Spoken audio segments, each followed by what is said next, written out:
Hello everyone, আসসালামু আলাইকুম। আজকে আমরা যাচ্ছি ধান নদী খাল এই দিনে বরিশাল, জীবনানন্দ দাশের শহর বরিশালে। এই ভিডিওতে আমি আপনাদের সাথে ঢাকা থেকে বরিশাল যাওয়ার সকল খুঁটিনাটি তথ্য শেয়ার করব এবং প্রাকৃতিক সৌন্দর্য উপভোগ করতে করতে আমরা যাব বরিশাল। যেহেতু আমরা গুলিস্তান থেকে বাস ধরতে যাচ্ছি, সেই জন্য আমাদের সুবিধা মতো আমরা বেছে নিই গোল্ডেন লাইন পরিবহনকে।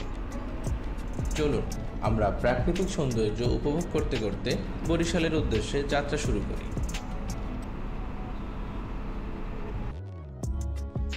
প্রথমেই আমরা চলে আসি গুলিস্তানের গোল্ডেন লাইন পরিবহনের কাউন্টারে। সেখান থেকে 500 টাকা জন প্রতি টিকিট কেটে নিই। এরপরে আমাদের বাস গুলিস্তান থেকে যাত্রা শুরু করে বাবুবাজার ব্রিজ হয়ে কেরানীগঞ্জ হয়ে ঢাকা মাওয়া এক্সপ্রেসওয়ের দিকে চলতে থাকে।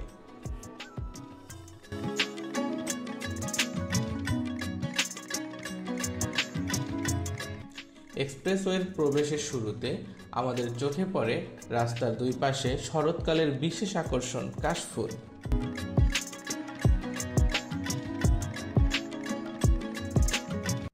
এক্সপ্রেসওয়ে সম্পর্কিত কিছু তথ্য শেয়ার করি। বাংলাদেশের সর্বপ্রথম এক্সপ্রেসওয়ে এটি। 2016 সালে এক্সপ্রেসওয়েটির কাজ শুরু হয় পদ্মা সেতুতে যানবাহন চলাচল নির্বিঘ্ন করতে।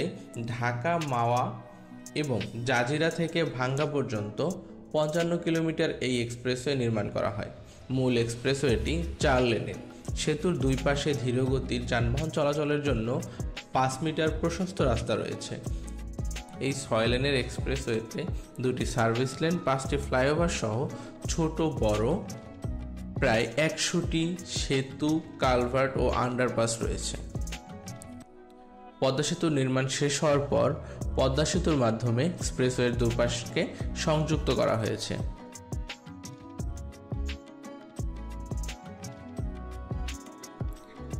এর মধ্যে আমরা পৌঁছে যাই পদ্মা সেতুর টোল প্লাজা। আমাদের গাড়ি পদ্মা সেতুর দিকে যাত্রা শুরু করে।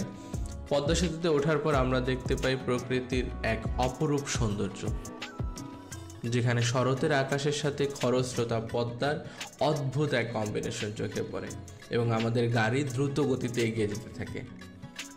একটা ব্যাপার বলে রাখি, যখন পদ্মা সেতু ছিল না, পদ্মা নদী পার হতো ফেরি, স্পিডবোট কিংবা ছোট লঞ্চের মাধ্যমে। তখন ফেরিতে প্রায় 2.5 থেকে 3 ঘন্টার বেশি সময় লেগে যেত। পদ্মা সেতু চালু হবার পর 3 ঘন্টা বা 3.5 ঘন্টার পথ মাত্র 5 থেকে 6 মিনিটই পার হওয়া যাচ্ছে। পদ্মা সেতুটি পদ্মার ওই পার তথা দক্ষিণবঙ্গের সকল মানুষের জন্য আশীর্বাদ স্বরূপ। পদ্মা সেতু পার হয়ে আমাদের গাড়ি ফরিদপুরের দিকে চলতে থাকে।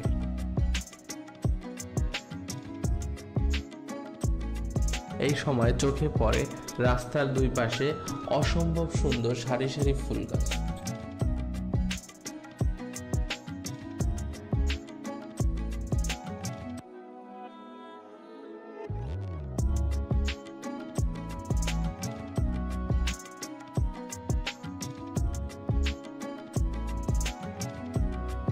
এর মধ্যে আমরা পৌঁছে যাই এক্সপ্রেসওয়ের টোল প্লাজায়।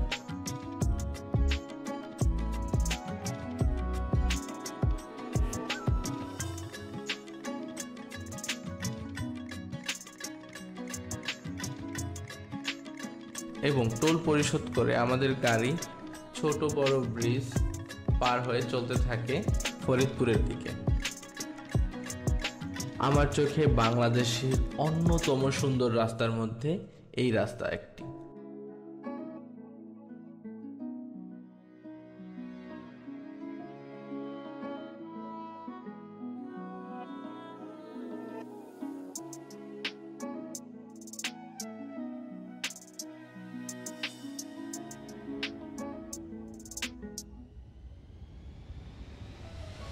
দেখতে দেখতে আমরা চলে আসি ফরিদপুরের ভাঙ্গায়, যেখানে 2টি ডিভাইডার রয়েছে। একটি খুলনার দিকে চলে যাবে এবং অপরটি বরিশাল তথা কুয়াকাটার দিকে চলে যাবে।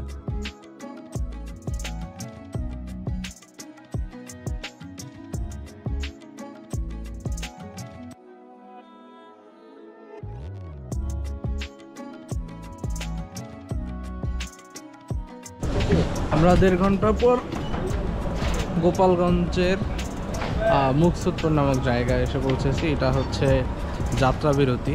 ঢাকা থেকে ছেড়ে আসার 1.5 ঘন্টা পরে এখানে গাড়ি থামাইছে। এটা হচ্ছে 20 মিনিট একটা যাত্রা বিরতি। 20 মিনিট পরে হচ্ছে গাড়ি আবার বরিশালের দিকে রওনা হবে। 20 টাকা দামে আমি এক গ্লাস আখের রস নেই। 20 মিনিট পর আমাদের গাড়ি আবার বরিশালের উদ্দেশ্যে চলতে শুরু করে। রাস্তার দুই পাশের ফরিদপুরের রোডের এই অপূর্ব সৌন্দর্য প্রতিবারই আমার মন ছুঁয়ে যায়। মানে প্রত্যেকটা ঋতুতে এই জায়গাগুলো পরিবর্তন হয়। যেমন এখন বর্ষাকাল হয়, রাস্তার দুই পাশের বিলগুলোতে পানি দেখা যাচ্ছে এবং সাধারণত এই সময় এই দিকে পাট চাষ করা হয়। আবার ঠিক শীতকালে এই বিলগুলোই হলুদ সরিষা ফুলে পরিপূর্ণ থাকে। এরপরে আমি ছোট্ট একটা ঘুম দিই। ঘুমাতে ঘুমাতে আমরা পৌঁছে যাই বরিশালের নতুল্লাবাদ বাস টার্মিনালে।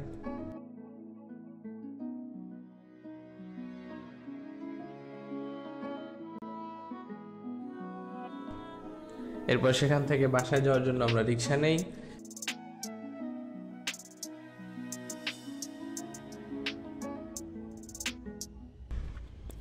আজকের ভিডিও এই পর্যন্তই। পরবর্তীতে বরিশালের অন্য কোনো পার্ট নিয়ে আপনাদের সামনে হাজির হব। ততক্ষণ ভালো থাকবেন, সুস্থ থাকবেন। আল্লাহ হাফেজ।